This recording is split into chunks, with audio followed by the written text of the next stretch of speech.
If you wanted me to understand you, you wouldn't be me. That was the cold, unadulterated arrogance of Johan Cruyff. He didn't want to fit into the system. He wanted to own it. On paper, the world views the Dutch national team as a beautiful tragedy. 3 World Cup finals, the architects of total football, an Orange empire that practically donated its tactical blueprint to Barcelona and Spain. But peel back the corporate nostalgia. Behind the scenes lies a dark reality of sheer sabotage, pure madness. The public blames bad luck. The boardroom sees a cold, calculated suicide. Let's talk about the night before the 1974 World Cup final. A German tabloid drops a weaponized hit piece. Naked girls, a hotel pool, a manufactured scandal. Cruyff, the team's dictator, spends the entire night locked in his room. On the phone, pleading with his wife, begging for forgiveness. He steps onto the pitch with hollow eyes, a drained mind, and a shattered ego. Then, 1978, a nation begs its king to play, but Cruyff runs a ruthless political extortion instead. He demands exclusive image rights through Puma. The federation, locked to Adidas, refuses to buy his loyalty. So, he deserts them. He walks away from a World Cup over corporate cash. This is not a story about sports. This is a boardroom investigation into power, corporate greed, and psychological warfare. They built a billion-dollar blueprint. Then they let their egos burn it to the ground. The trophy wasn't lost on the grass. It was executed in a hotel room. Johan Cruyff did not look like a threat. He was a frail, painfully skinny kid. He chain-smoked 20 cigarettes a day, even during peak match seasons. But behind that cloud of tobacco smoke lived a natural-born dictator. Cruyff possessed a savage, unyielding ego. He tolerated no hierarchy.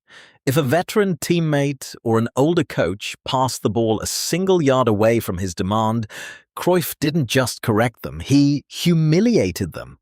Right there on the pitch, in front of thousands. Then he met Rinus Michels. Michels didn't see human beings. He saw assets. He ran a tactical military laboratory. His discipline was a velvet-gloved iron fist. He forced players into relentless, grueling cardiovascular exhaustion. Run, interchange, shift, overlap, do it again. There was zero room for fatigue. Question the system? You disappear. Struggle to keep pace, Michels cuts you out, instantly. He isolated dissenters, he purged the weak. It wasn't a team. It was a cold, calculated, psychological machine. And they built this machine because the football world was choking to death. The sport was ruled by catenaccio, the Italian school of concrete defense. It wasn't football. It was a tactical prison sentence. It deliberately paralyzed creativity. Opponents were hacked down. Space was physically locked. Matches were dragged into brutal, low-scoring wars of attrition. Alongside the Italians stood West Germany, a cold, mechanical powerhouse driven by industrial muscle and rigid, unblinking discipline. The sport had lost its pulse. It was hyper-violent, over-pragmatic, completely devoid of soul. The establishment held a monopoly on winning. To break them, you couldn't just play better. You had to destroy their entire intellectual framework. This crisis forced the general and the tyrant to strike a deal. Michels and Cruyff shook hands. They didn't see a manager and a player. They saw 2 radical leaders launching a full-scale liberation movement on grass. Their initial manifesto was entirely pure, uncorrupted by modern capitalism. They wanted to use raw freedom and fluid geometry to shatter the concrete walls of the establishment. They wanted to prove a point to the world. That beauty was the only ideology with the right to rule. In those early days, cash meant nothing. They lived in modest quarters, shared cheap tobacco. They suppressed their individual desires for the grand design, to humiliate the defensive corporate machines, to free the game from its chains.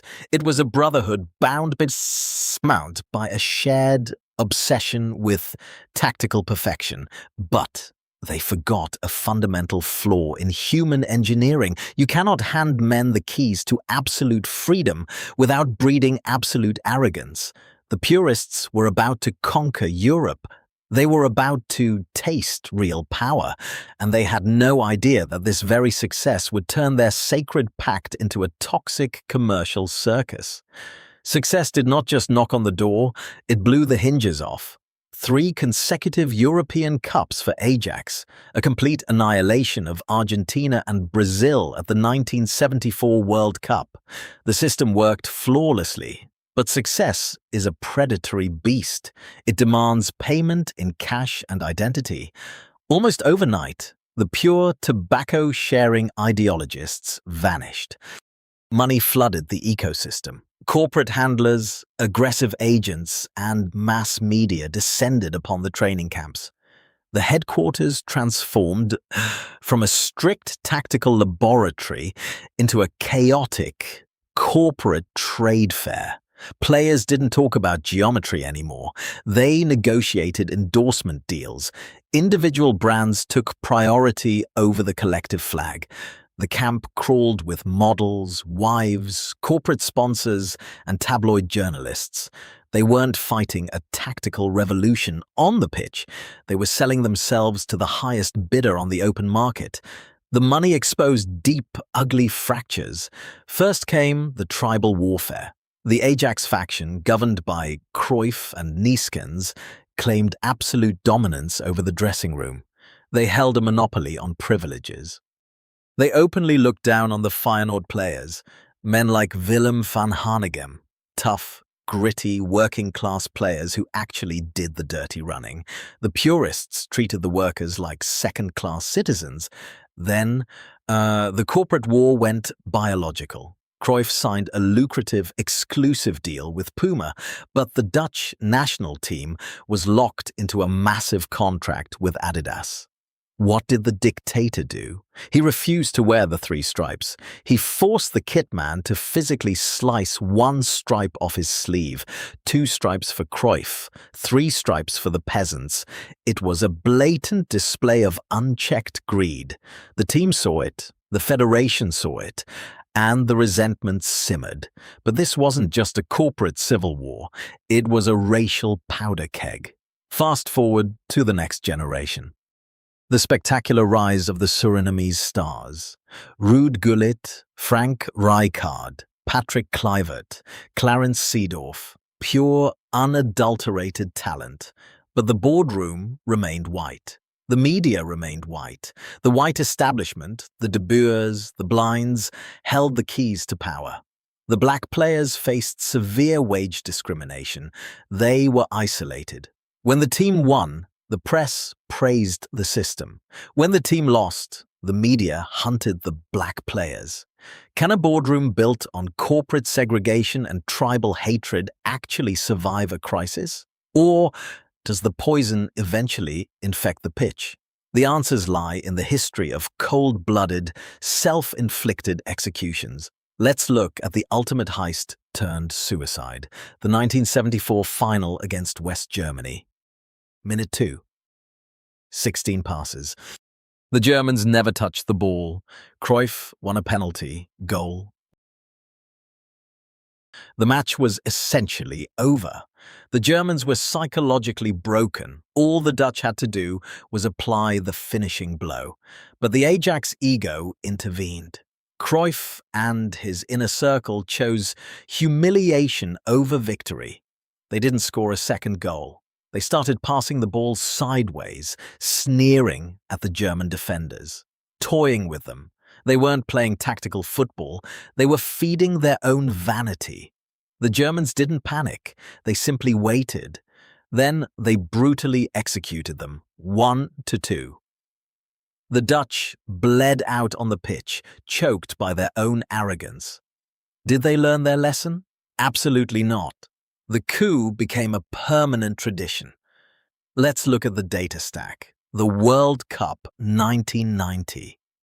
The squad featured the most expensive talent in Europe, Gullit, Van Basten, Rijkaard. But the manager, Thijs Liebrechts demanded strict discipline. He wanted to curb their luxury lifestyles. The response? A swift internal mutiny.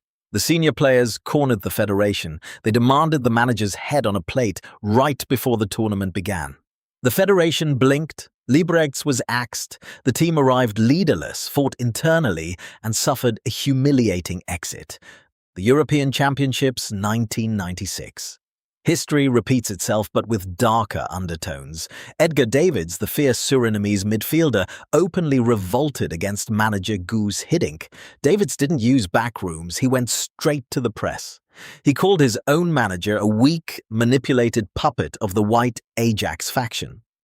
The squad fractured along racial lines during the tournament. They stopped passing to each other. They stopped speaking. They packed their bags early. Every single time the throne was within reach, the players didn't look at the enemy. They looked at each other, and they pulled the trigger. The boardroom was a war zone. The dressing room was a crime scene. And the absolute king of this madness was preparing to play his final, most expensive card. The self-inflicted destruction of the Dutch did not just break a nation, it closed an entire era. It completely executed the reign of dictatorial romanticism in global sports. Before this collapse, football believed in the omnipotence of the individual genius. It believed that one massive ego, if brilliant enough, could dictate the laws of physics on grass. The Dutch proved that theory wrong, in the most expensive way possible. Their failure established a cold, unwritten law for the modern boardroom. To win at the highest level, you must systematically eliminate the individual ego. You must formalize human behavior, turn players into predictable, algorithmic assets. Look at what happened next. The global football landscape mutated. Spain took the intellectual blueprint of total football and stripped it of its arrogance. They engineered tiki-taka. Tiki-taka is the ultimate cold-blooded bastard child of Johan Cruyff. Spain retained the spatial control of the Amsterdam laboratory, but they integrated the ruthless mechanical pragmatism of the Germans.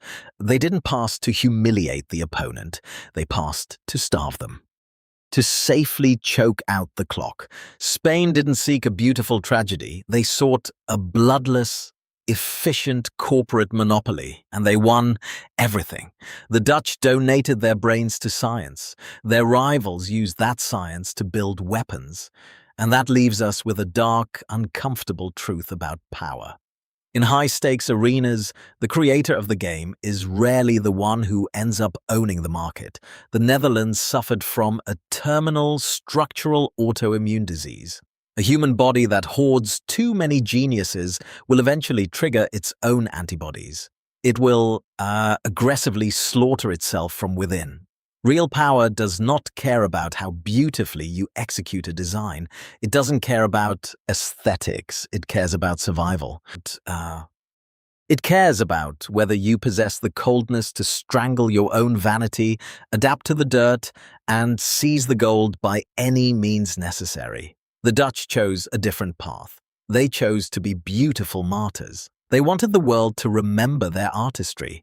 The world complied. We remember their orange shirts, we remember their fluid geometry, but their trophy cabinet remains completely empty. Because history records the creators, but the market rewards the pragmatists. Can an empire built on unbridled individualism ever truly survive the modern machine?